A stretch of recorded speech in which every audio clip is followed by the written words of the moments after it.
Bajo la fría luz fluorescente de la estación de metro, Carter Williams, un padre soltero agotado por los turnos dobles, oyó el golpeteo irregular de un bastón blanco contra el hormigón bajo las escaleras. Roslan Evans, ciego y tembloroso, intentó seguir el eco distorsionado de los anuncios. La multitud pasó como un viento invernal. Lily tiró de la manga de su padre, susurrando, «Está temblando, papá». Carter se arrodilló, con la voz suave como la luz de la mañana. «No tengas miedo». La alzó en brazos. La abrazó con fuerza y la llevó a través de la oscuridad hacia el pequeño apartamento donde aún aguardaba una cálida luz amarilla. Las luces de sodio del taller lo pintaban todo de tonos ámbar y sombras mientras Carter Williams se inclinaba sobre una transmisión a la 1:10 de la madrugada. Sus manos, marcadas por años de trabajar con metal y calor, se movían con la precisión de un cirujano a pesar de la hora. El taller olía a aceite de motor y al café amargo que mantenía en marcha el turno de noche.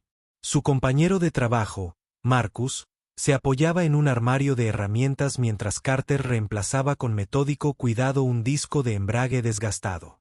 «¿Intenta salvar el mundo entero o algo así?», preguntó Marcus medio en broma al notar que Carter miraba su teléfono por tercera vez en una hora. La pantalla mostraba la foto de una niña de 7 años con los ojos de Carter y la sonrisa de su difunta madre. Carter esbozó una risa cansada, evitando la conversación que siempre volvía a la muerte de Sarah 2 años atrás. El cáncer se la había llevado en 6 meses, dejándolo con Lily y un silencio que llenaba su apartamento como la niebla.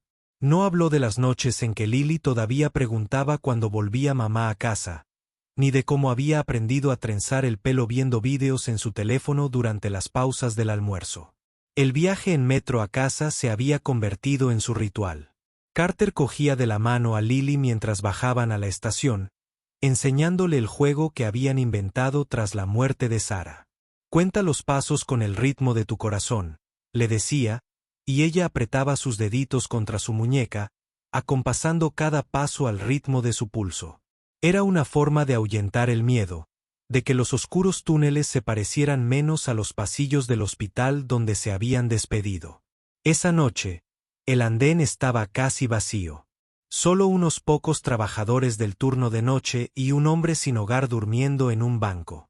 Carter cargó a Lily sobre sus hombros. Su peso le resultaba familiar y reconfortante. Ella jugaba con su pelo, tarareando una canción del colegio mientras esperaban el tren. Se miró las manos, callosas y permanentemente manchadas de grasa, recordando la última vez que había abrazado a Sarah en la cama del hospital. Para entonces, estaba tan ligera, como si estuviera conteniendo el aire. El recuerdo de ese último abrazo lo perseguía. La forma en que le susurró que cuidara de su pequeña, que nunca la dejara sentirse sola en la oscuridad. La filosofía que se había forjado era simple: nunca dejar a nadie atrás. No fue heroico ni noble. Fue supervivencia.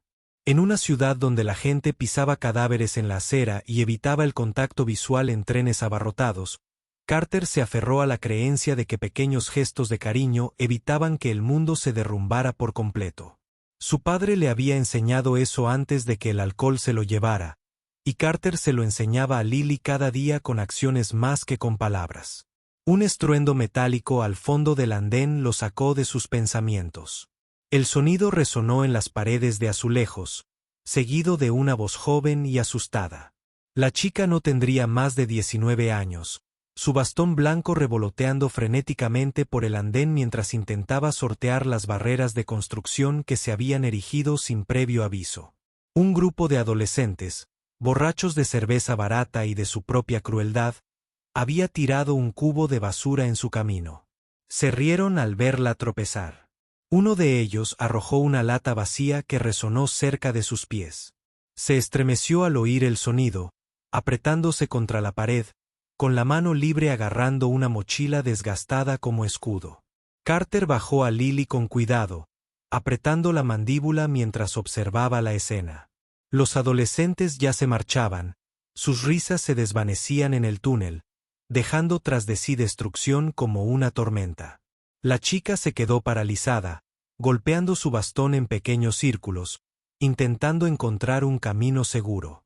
El sistema de anuncios crepitó en lo alto, la voz distorsionada anunciando un retraso en el tren, y se giró hacia el sonido, dando un paso que la acercó peligrosamente al borde del andén. «Quédate aquí», le dijo Carter a Lily, quien ya estaba buscando en su bolsillo el paquete de pañuelos que siempre llevaba consigo. Era algo que Sara le había enseñado, tener siempre pañuelos para alguien que pudiera estar llorando. Carter se acercó lentamente, asegurándose de que sus pasos fueran audibles en el cemento.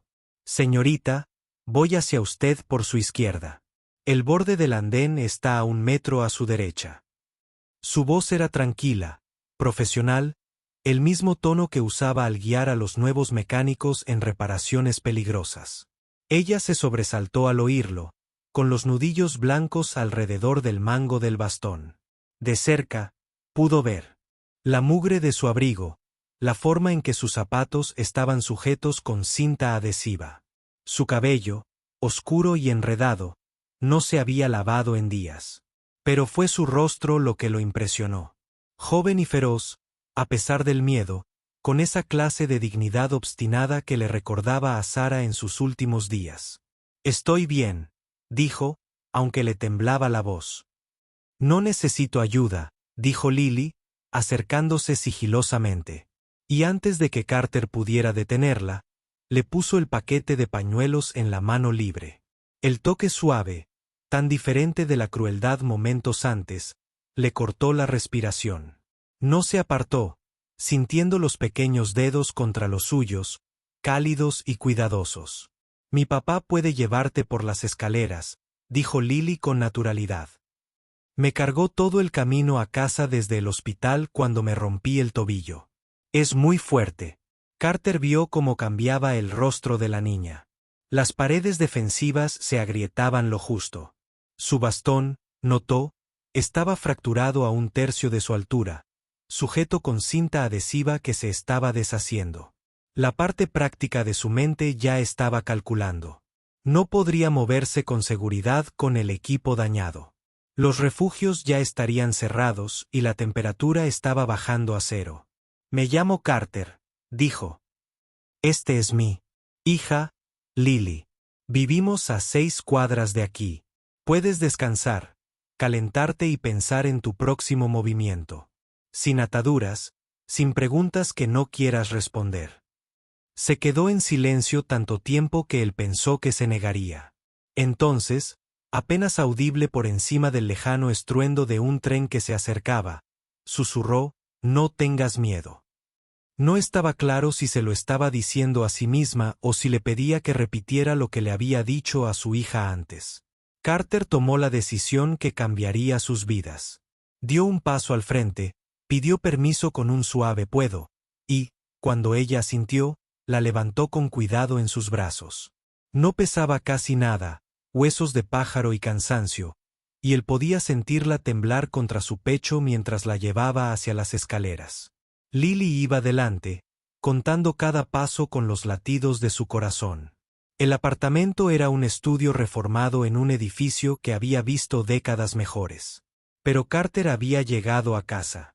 El radiador resonaba como un fantasma en las tuberías, pero funcionaba.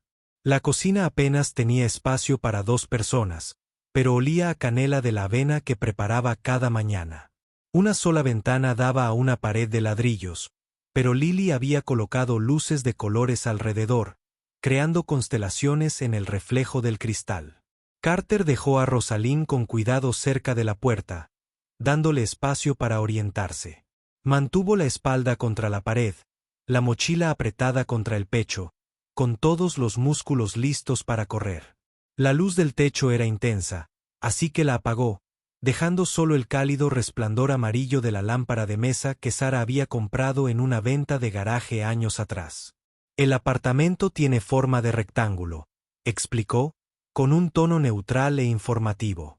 «La puerta por la que entraste está detrás de ti. La cocina está a tu izquierda, a unos 10 escalones. El baño está justo enfrente, a 15. La puerta siempre está abierta, para que no te la golpees. La cama está a tu derecha, pero te prepararemos el sofá. Lily ya había empezado a retirar los cojines del sofá, colocándolos en lo que ella llamaba un nido. Se movió en silencio, comprendiendo instintivamente que los ruidos repentinos podrían asustar a su invitada. El pequeño cactus que había estado cultivando en el alféizar de la ventana reflejaba la luz de la lámpara, proyectando diminutas sombras que danzaban cuando el calor del radiador hacía vibrar el aire. Carter fue a la cocina y llenó un vaso de agua tibia. Lo puso sobre la mesa, colocándolo deliberadamente donde su mano derecha pudiera alcanzarla naturalmente. «Agua a las 3 desde donde está sentada», dijo, usando las indicaciones del reloj que había aprendido de un cliente ciego en la tienda. Encontró el vaso, sus dedos explorando su forma antes de llevárselo a los labios. El simple acto de beber pareció tranquilizarla. Y poco a poco, sus hombros comenzaron a bajar de su posición cerca de las orejas. «¿Tienes hambre?», preguntó Lily, sacando una olla del armario. «Papá hace una avena buenísima. Le pone canela y miel. Mamá le enseñó antes de irse al cielo». La mención casual de la muerte hizo que Rosine girara ligeramente la cabeza. Carter la observó procesar la información, la vio comprender que no se trataba de una familia perfecta jugando a ser salvadora, sino de personas rotas que ofrecían el refugio que podían. La avena burbujeaba en la estufa, llenando el apartamento de calidez y dulzura. Carter la sirvió en los tazones azules, los que no tenían papas fritas, y colocó uno frente a Rosalind con una cuchara en el ángulo adecuado. Comió despacio, con cuidado, como alguien que había aprendido a desconfiar de la comida que llegaba con demasiada facilidad. «El bastón está roto», observó Carter, señalando con la cabeza hacia donde lo había apoyado contra la pared. «Podría pegarlo mejor con cinta adhesiva. Quizás empalmarlo con una varilla de metal del taller. Estabilízalo hasta que puedas conseguir uno nuevo por primera vez». Sonrió. Solo un leve parpadeo en la comisura de sus labios. «Arregla las cosas. Inténtalo», dijo. «A veces las cosas se quedan rotas, pero normalmente puedes hacer que funcionen».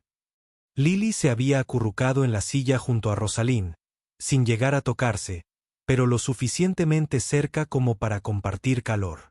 Estaba contando una historia inconexa sobre su maestra de segundo grado y un hámster que se había escapado durante la lectura. Su voz era hipnótica, el ascenso y caída de la narrativa infantil que no requería respuesta, solo presencia. «Rosalind», dijo la chica de repente, interrumpiendo la historia de Lily sobre el hámster escondido en el armario. «Me llamo Rosalind Evans». No era solo compartir un nombre.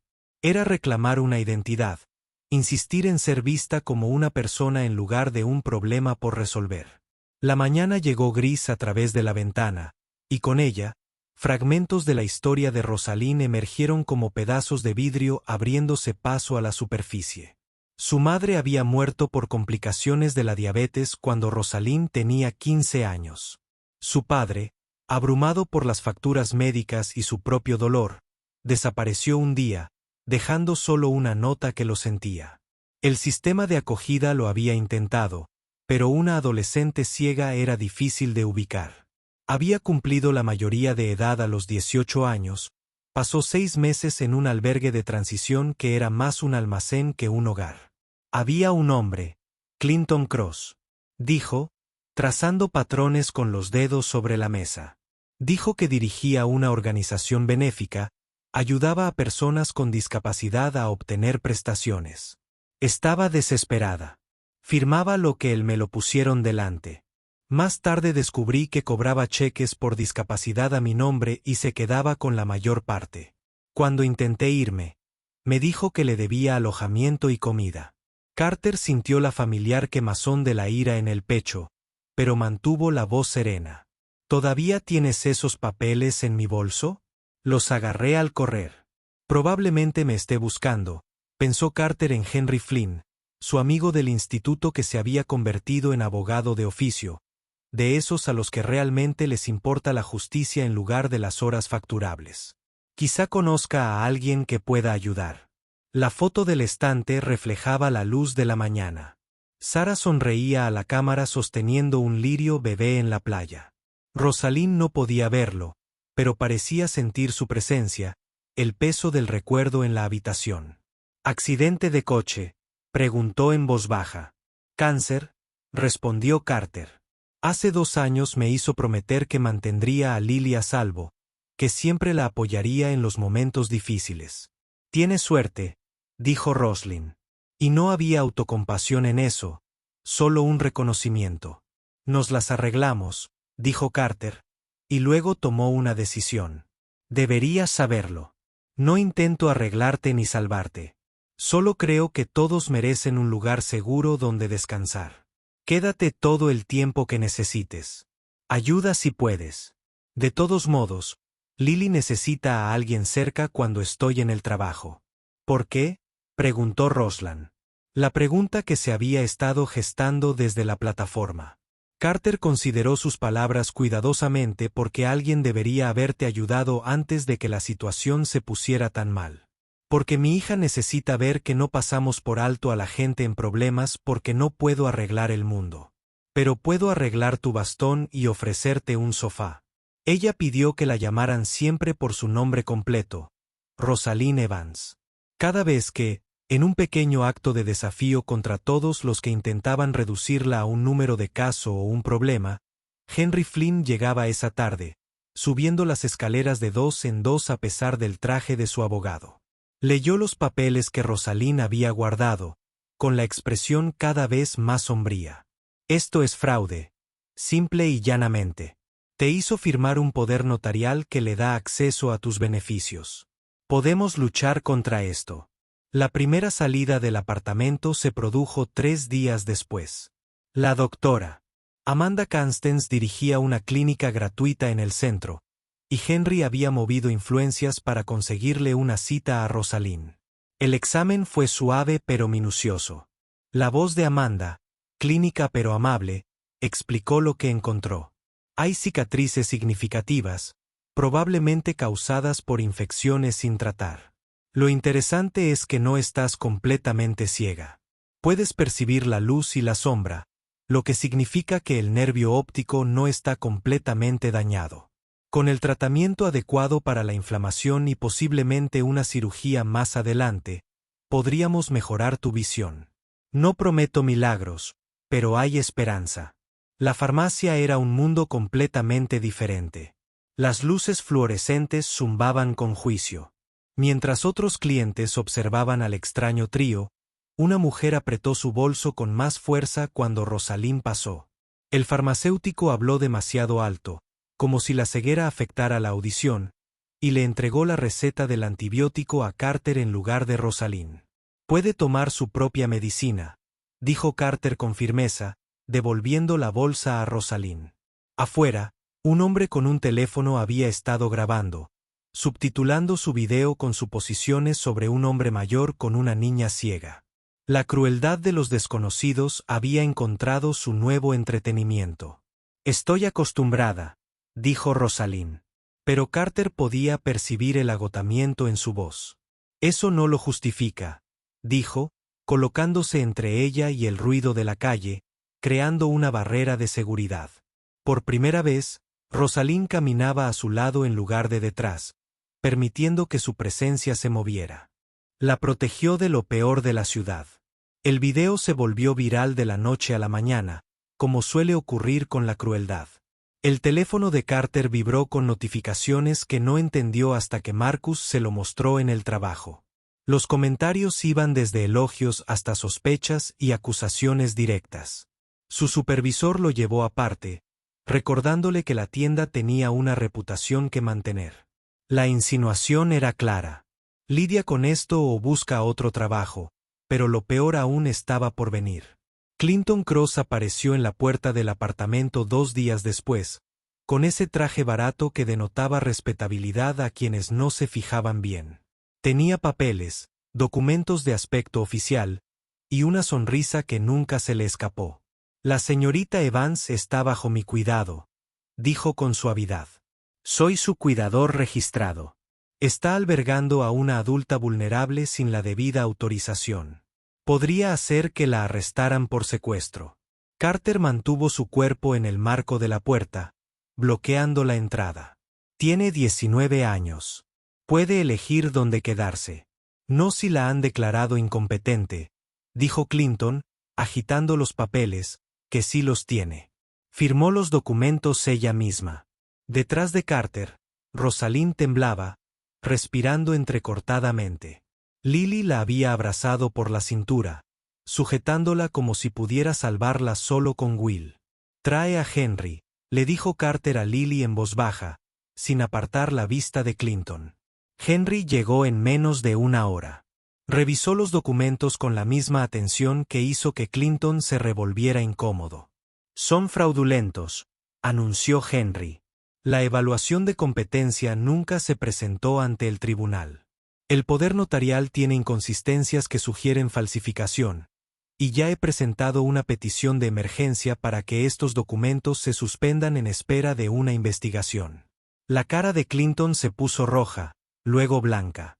«No sabes con quién te estás metiendo». «Tú tampoco», respondió Henry con calma. «Carter tiene un historial limpio, un empleo estable y una hija que lo necesita. Tienes antecedentes de explotar a adultos vulnerables. Ya he hablado con otras 3 víctimas dispuestas a testificar. Márchate ahora o me aseguraré de que te arresten antes del final del día». Después de que Clinton se fuera, Rosalind se desplomó en una silla, temblando por todo el cuerpo. «Volverá. Siempre lo hace». «No», dijo Carter con firmeza. «No lo hará. Tenemos pruebas ahora. Y Henry está presentando cargos criminales. Pero si quieres irte para escapar de todo esto, también te ayudaré a hacerlo». Lily se subió al regazo de Rosalind, algo que no había hecho con nadie desde que Sarah murió. «Este es tu hogar ahora. Somos tu familia». La palabra quedó suspendida en el aire como una pregunta y una promesa a la vez. «No tengas miedo», dijo Carter, repitiendo sus primeras palabras. «Esta vez tienes refuerzos». La doctora Amanda le recetó un plan de tratamiento integral. Gotas antiinflamatorias 4 veces al día. Higiene ocular minuciosa y ejercicios para fortalecer la visión que le quedaba. Carter reorganizó el baño, etiquetando todo en braille que Rosalind estaba aprendiendo sola con audiolibros de la biblioteca. Instaló tiras de cinta reflectante en las paredes, creando caminos que incluso las sombras podían seguir. La rutina diaria se convirtió en una danza de adaptación. Carter anunciaba sus movimientos, caminando hacia la cocina, el agua corriendo. Lily aprendió a dar 3 golpecitos antes de entrar en una habitación, un código de sonido que significaba seguridad y familia. Practicaban la orientación. Rosine aprendió la geografía del apartamento mediante la repetición y la confianza. Constance Wilfred, de Servicios Sociales, acudió a la revisión obligatoria de bienestar. Observó a Carter enseñar a Lily a guiar sin agarrar. Observó a Rosalind ayudar con la tarea, a quien no podía ver, pero sí oír. Anotó que los medicamentos estaban correctamente etiquetados y almacenados. «¿Esta es una ubicación temporal?», preguntó, aunque su tono sugería que ya sabía la respuesta. «Esto es familia». Carter respondió, y Constance sonrió, tomando notas que apoyarían en lugar de separar. El enfrentamiento se produjo en la misma estación de metro donde se conocieron. Clinton había enviado un mensaje a través de uno de sus mensajeros, afirmando que tenía las pertenencias de Rosalind del refugio. Carter sabía que era una trampa, pero Rosalind insistió en ir. Quería el collar de su madre, lo único que le quedaba. El andén fue elegido deliberadamente por su caos. Hora punta vespertina, multitudes empujándose, anuncios resonando. Clinton esperó junto al ascensor averiado. Sabiendo que las escaleras serían peligrosas, agarró el brazo de Rosalind en cuanto aparecieron. Intentando tirar de ella hacia una camioneta que esperaba arriba, Carter se movió sin pensar. Recuerdo muscular de años protegiendo a Lily.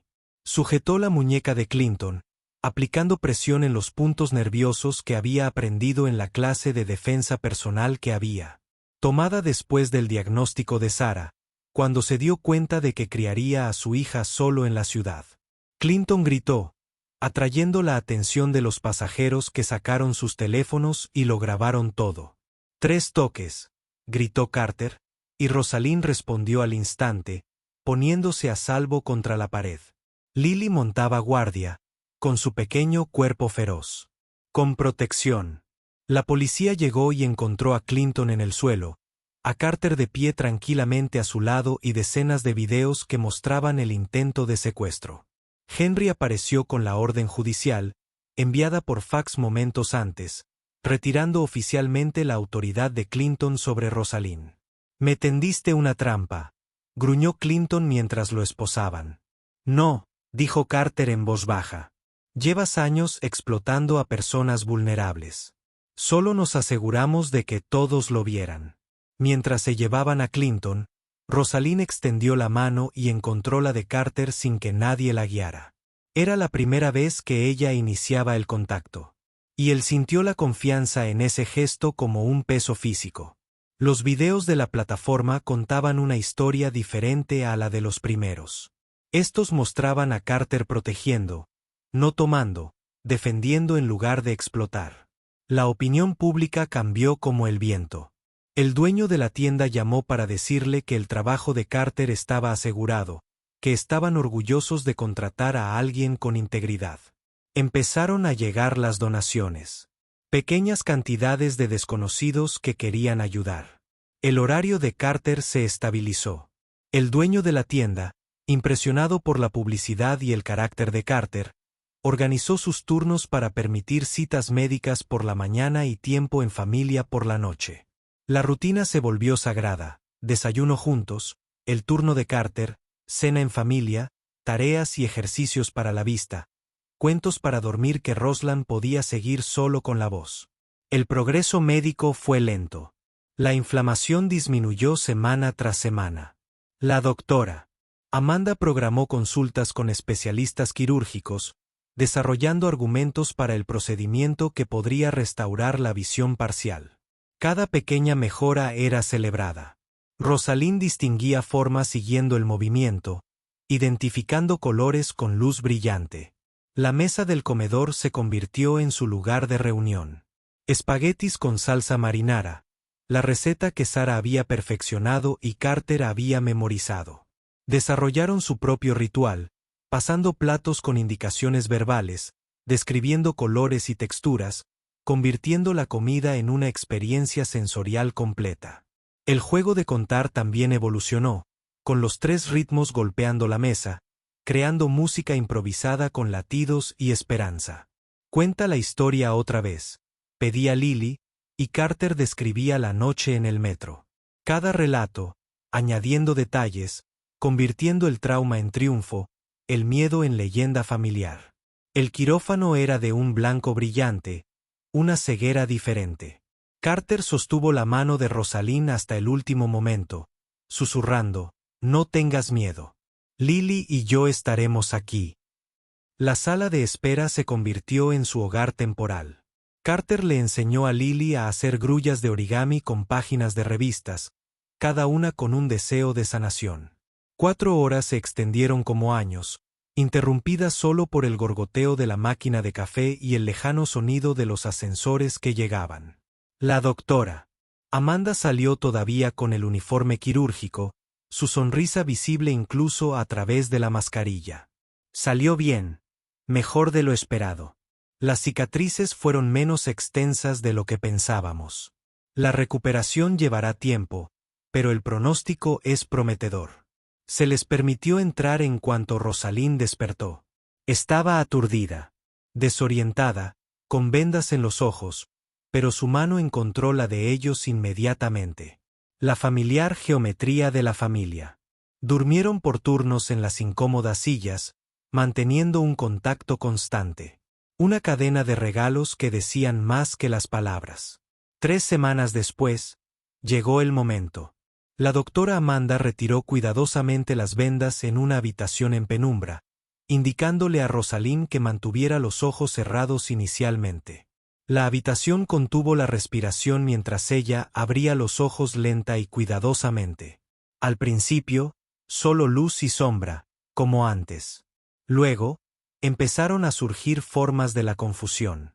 El cálido amarillo de la lámpara, de la que había sentido el calor tantas veces, la pequeña mancha verde que era el cactus de Lily, y finalmente, gradualmente, como una fotografía que se revelaba, rostros, los ojos preocupados de Carter, las arrugas a su alrededor, más profundas de lo que sus años deberían justificar, la sonrisa entreabierta de Lily, los ojos de su padre en un rostro lleno de la bondad de su madre. Huyú, Rosalind susurró. Y no se trataba solo de la visión. Vio a la familia que se había formado en la oscuridad. El amor que había crecido sin necesidad de la vista para reconocerlo. No tengas miedo, dijo Carter. Pero esta vez era diferente. Esta vez era una promesa que ya se había cumplido. Nunca volverás a estar sola. Lily empezó a contar los latidos de sus corazones. 3 ritmos que habían aprendido a hundirse. Se rieron, los 3. Y Carter sacó su teléfono para capturar el momento. No para nadie más. No como prueba ni reivindicación, sino para ellos. Un retrato familiar nacido de andenes de metro y bastones rotos. De la confianza ganada en la oscuridad y un amor que no necesitaba una visión perfecta para ver con claridad. El cactus en el alféizar de la ventana había desarrollado una pequeña flor, rosa y desafiante, que florecía a pesar de la vista desde la pared de ladrillo y la poca luz. Lily la llamó Esperanza porque tenía 7 años y creía en ponerle nombre a las cosas importantes. Rosalind podía verlo ahora.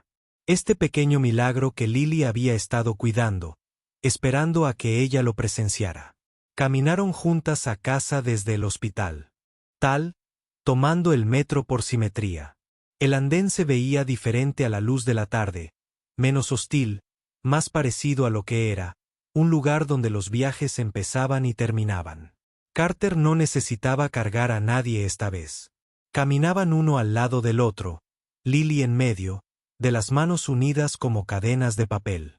Cuenta los pasos, instruyó Lily. Y lo hicieron. 3 corazones latiendo al ritmo de sus pasos, llevándolos desde el metro hacia un mundo que de repente parecía lleno de luz amarilla y pequeñas flores de cosas fijas y familias encontradas.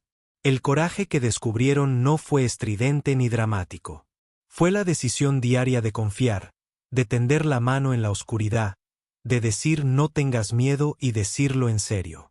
Era Carter a las 2 de la mañana, comprobando que todos estuvieran a salvo. Era Rosalind aprendiendo a navegar no solo en el espacio, sino también en la pertenencia. Era Lily, con una sabiduría indescriptible para su edad, entendiendo que la familia no era solo cuestión de sangre, sino de quien aparecía cuando el mundo se oscurecía. Esa noche, en el apartamento, se sentaron juntas en el sofá que se había convertido en el primer refugio de Rosalind. Las luces de colores que Lily había colgado formaban constelaciones en el techo. Rosalind podía verlas ahora, estas estrellas caseras, y comprendió por qué Lily había insistido en colgarlas incluso cuando nadie más podía apreciar su luz. ¿Qué ves?, preguntó Carter, y la pregunta tenía un peso que trascendía el milagro médico. Hogar, respondió Rosalind. Y esa sola palabra contenía muchísimas cosas. Vio los muebles desgastados que habían presenciado el dolor y la sanación. Vio las fotografías en la estantería. La sonrisa de Sarah, ahora parte de una historia más grande. Vio su bastón blanco en la esquina, reparado con férulas metálicas y cinta adhesiva, que ya no necesitaba, pero que conservaba como recordatorio del viaje. Sobre todo, vio a Carter y a Lily, no como salvadores, sino como familia, con defectos y dificultades, y perfectos en su imperfección. Se vio reflejada en sus ojos, no como una carga ni un proyecto, sino como algo esencial, la pieza faltante que los había hecho completos. La ciudad retumbaba afuera. Trenes corriendo por túneles. Desconocidos que pasaban. En la eterna danza de la indiferencia urbana, pero dentro del pequeño apartamento con su luz amarilla y su diminuta flor de cactus, 3 personas que se habían encontrado en la oscuridad se sentaron juntas bajo el resplandor de algo que no necesitaba nombre porque era demasiado grande para las palabras. El mañana traería nuevos desafíos. Habría citas de seguimiento, búsquedas de trabajo, eventos escolares, el caos cotidiano de la vida. Pero esta noche estaban completos. 3 contando como uno, corazones latiendo a un ritmo aprendido. Una familia forjada en estaciones de metro y fortalecida por decisión propia. No tengas miedo. Se había convertido en su oración, su promesa, su prueba de que a veces las mejores familias son las que eliges cuando el mundo te da todas las razones para alejarte. Y cuando el sueño finalmente los arrastró, aún enredados en el sofá como cachorros buscando calor, el último sonido fue el susurro de Lily. 1, 2, 3. El número de sus latidos, la suma de su supervivencia, la matemática del amor que multiplicaba en lugar de dividir. Incluso cuando el mundo intentaba restarles todo lo que importaba, el pequeño apartamento los albergaba a todos. Esta improbable familia. Mientras afuera, la ciudad continuaba su ritmo implacable, sin saber que en un pequeño rincón, 3 personas habían descubierto el secreto. Ese coraje no consistía en no tener miedo, sino en decir esas 3 palabras, no tengas miedo, y luego demostrar que eran ciertas. Un día, un paso, un latido a la vez.